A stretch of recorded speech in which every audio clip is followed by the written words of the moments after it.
Donald Trump यांनी पुन्हा एकदा सोशल मीडियावर पोस्ट करत इराणला इशारा दिलाय।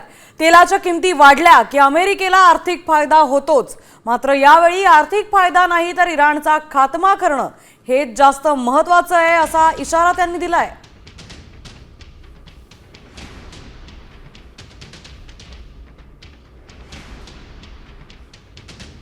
अमेरिका हा जगातील सर्वात मोठा तेल उत्पादक देश आहे।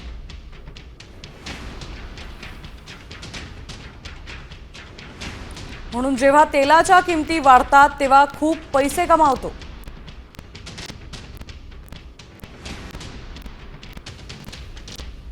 पण राष्ट्राध्यक्ष म्हणून माझ्यासाठी खूप महत्त्वाचं आहे ते म्हणजे एका साम्राज्याला,